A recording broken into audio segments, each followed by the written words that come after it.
कल से बाजार में खुलने जा रहा है Canara HFC life insurance company का आईपीओ। 14 अक्टूबर को खुला रहेगा। 100 से 106 रुपए का है प्राइस बैंड। 140 शेयरों के लोट में आप कर सकते हैं एप्लीकेशन। ओके। और जो इशू प्राइस रखी साइज रखी गई है वो है 2517 करोड़ की, और करीबन आप 10,070 करोड़ का मार्केट कैप समझ सकते हैं इस कंपनी का ऊपरी प्राइस बैंड पे। आइए, हमारे साथ एक बेहद खास मेहमान कार्यक्रम में हो रहे हैं शामिल, कंपनी के एमडी और सीईओ अनुज माथुर साहब। 2007 से आप कंपनी के साथ हैं, और माफ़ कीजिए 2008 से आप कंपनी के साथ हैं। जुलाई 2018 से एमडी और सीईओ के पद पर आप नियुक्त हुए हैं। Shri Ram college of commerce Delhi university से आपने कॉमर्स में ग्रेजुएशन भी किया हुआ है। माथुर साहब, गुड मॉर्निंग, बहुत बहुत स्वागत है आपका। धन्यवाद सर हमें समय देने के लिए। सबसे पहले समझाएं sir, Canara HSBC life insurance का बिजनेस मॉडल क्या है, और दूसरी लाइफ इंश्योरेंस कंपनियों के मुकाबले में किस तरह से थोड़ा अलग है आपका बिजनेस मॉडल, वो हमारे दर्शकों को बताएं सर। अनिल जी, ये हमने बिजनेस स्टार्ट किया था जून 2008 में, और इसमें दो प्रोमोटर्स हैं, हमारे दो बैंक्स हैं, कैनरा बैंक और एचएसबीसी। और पिछले 17 सालों में इस कंपनी ने बहुत अच्छी परफॉर्मेंस डिलीवर करी है। हमारा जो बिजनेस मॉडल है वो प्राइमरीली जो है वो बैंक इंश्योरेंस है। हमारे दूसरे भी चैनल्स हैं, बट हमारा फोकस जो है वो बैंक इंश्योरेंस पे है। उसका जो रीजन है वो ये है कि हम कैनरा बैंक और HSBC bank, Canara bank India का 4th largest public sector bank है, और 9,800 से ज़्यादा ब्रांचेस हैं, ऑलमोस्ट 12 करोड़ कस्टमर्स हैं। ऐसे ही एचएसबीसी भी बैंकिंग में बहुत स्ट्रांग है, इंटरनेशनल बैंक है। वो लोकली इंडिया में बैंकिंग प्रोडक्ट्स भी डिस्ट्रीब्यूट करते हैं, हमारे इंश्योरेंस प्रोडक्ट्स भी करते हैं। तो इसलिए हमारा जो फोकस रहा है बैंक इंश्योरेंस पर रहा है। और Anil ji, bank insurance model जो है ये बहुत ही एक अच्छा मॉडल है, जिसमें आपको एक फैसिलिटी मिल जाती है कस्टमर्स को रीच आउट करने की बैंक के थ्रू, और आपकी जो कॉस्ट है, लागत है, डिस्ट्रीब्यूशन कॉस्ट है, वो काफ़ी कम होती है। तो आप कस्टमर्स को अच्छा प्रोडक्ट, बेहतर प्रोडक्ट कम उस पे कॉस्ट पे आप दे पाते हैं। तो ये इसलिए हमने ये मॉडल अडॉप्ट किया। लास्ट 17 सालों से हम ये फॉलो कर रहे हैं, और इससे बहुत ही अच्छी कंपनी के परफॉर्मेंस रही है। प्रॉफिटेबिलिटी आप देखें, हम पिछले 13 साल से प्रॉफिट जनरेट कर रहे हैं। लास्ट 4 सालों में हमने डिविडेंड भी दिया है, और फर्स्ट हमारा जो ब्रेक इवन हुआ वो 5 साल के अंदर ही हो गया। हालांकि लाइफ इंश्योरेंस जो है एक लॉन्ग टर्म बिजनेस होता है, ब्रेक इवन में नॉर्मली 10 से 12 साल लगते हैं।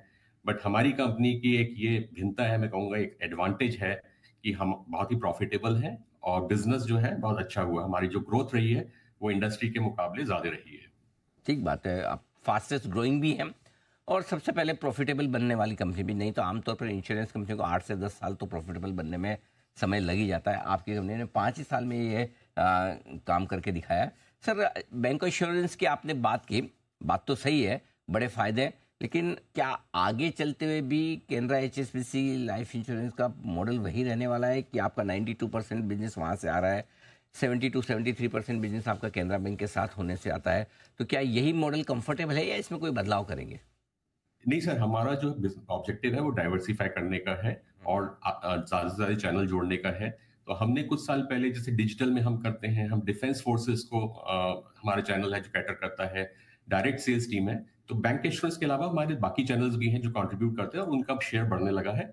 इनफैक्ट अभी रिसेंटली हमने एजेंसी भी लॉन्च किया है, और आने वाले सालों में ये जो बाकी जो चैनल्स हैं ये भी अच्छा कंट्रीब्यूट करेंगे। तो बैंक इंश्योरेंस का जो परसेंटेज है वो नीचे आएगा, और ओवरऑल कंपनी का जो बिजनेस है वो ग्रो करेगा।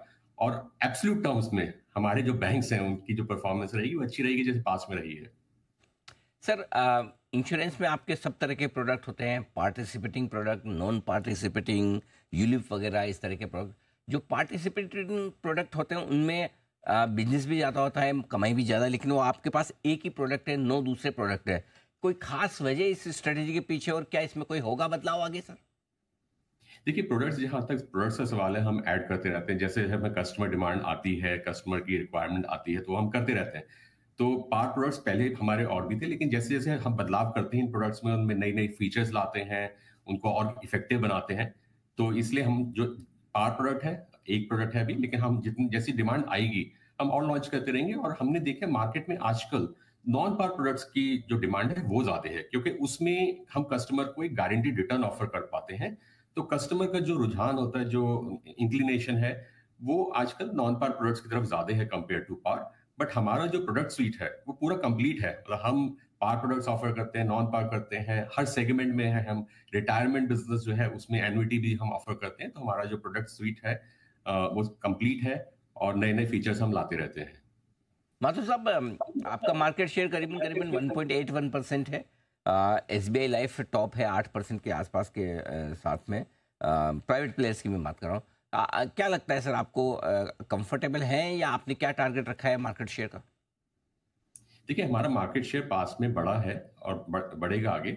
कोई मैं टारगेट नहीं मेंशन कर सकता हूँ, बट हाँ, जो कंपनी हमारा बिजनेस मॉडल है, जिस तरह से हम बिजनेस किया हमने पास्ट में, मैं बहुत कॉन्फिडेंट हूँ मार्केट शेयर बढ़ेगा।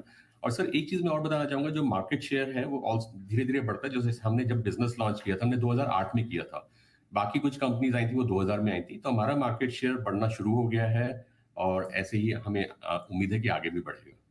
ये में की दरों में जो बदलाव हुआ है इंश्योरेंस के लिए तो शायद सबसे मजबूत माना जा रहा था। कितना फायदा मिलेगा आपकी कंपनी को, ये समझाएं सर। देखिए, जीएसटी का जो बेनिफिट मिला दिया है गवर्नमेंट ने, बहुत बड़ा बेनिफिट है इंडस्ट्री के लिए। लॉन्ग टर्म में इसका बहुत बड़ा फायदा होगा। तो हमारा मानना ये है कि इससे जो हमारे जो प्रोडक्ट्स हैं वो और अफोर्डेबल हो जाएंगे। हो गए हैं, हमने 22 सितंबर से जीएसटी हटा दिया अपने प्रोडक्ट्स पे और हमने देखा कि डिमांड आनी शुरू हो गई है। तो इसका बहुत अच्छा प्रभाव पड़ेगा। शॉर्ट टर्म में जरूर कुछ हमें और मेजर्स लेने पड़ेंगे, बट जहां तक कस्टमर का सवाल है, और हमारी कंपनी बिलीव करती है कि ultimately customer should benefit, customer का फायदा होना चाहिए। तो हम बहुत खुश हैं इस चेंज से। और गवर्नमेंट ने जो बेनिफिट दिया है, इससे हम पूरी लाइफ इंश्योरेंस इंडस्ट्री बहुत खुश है इससे। बहुत अच्छा है कस्टमर के पॉइंट ऑफ व्यू से। एक और चीज सर, आपके न्यू वीएनबी मार्जिन जो है वो 19-20% की रेंज में रहे हैं अब तक। क्या यही रेंज एक्सपेक्ट करके चले या इसमें आईपीओ के बाद कुछ और इम्प्रूवमेंट की गुंजाइश है? देखिए, मैं एक चीज बताना चाहूंगा कि ये जो वीएनबी मार्जिन होता है, value of new business margin, ये बहुत सारी चीजों पे डिपेंड करता है। आपका बिजनेस कैसे ग्रो हो रहा है, आपकी कॉस्ट क्या है। एक चीज मैं जो बोलना चाहूंगा कि हमारी जो कॉस्ट है हमारी कंपनी में, वो बहुत ही कम कॉस्ट है। हम बहुत लीन स्ट्रक्चर से ऑपरेट करते हैं। तो हमारा जो मार्जिन है, ये over a period of time, जैसे जैसे बिजनेस बढ़ेगा, जैसे जैसे हमारी जो कॉस्ट मैंने बताया फिक्स्ड है, प्रोडक्ट्स हम नए नए लाते रहते हैं, तो ये मार्जिन जो है उसी हिसाब से आगे भी ट्रेंड रहेगा इसमें। मैं कोई नंबर नहीं देना चाहूंगा, बट हाँ, जैसे जैसे हमारा बिजनेस बढ़ेगा और जैसे जैसे हमारा एक रेनेबल बुक भी हमारी बढ़ती जा रही है कुछ सालों से, तो उससे हमारे ओवरऑल एम्बेडेड वैल्यू और इन सभी फाइनेंशियल पैरामीटर्स पे अच्छा प्रभाव पड़ेगा। बिल्कुल ठीक बात है सर। बहुत बहुत धन्यवाद माथुर साहब, आपने समय दिया और विस्तार से अपनी कंपनी के बारे में बताया भी।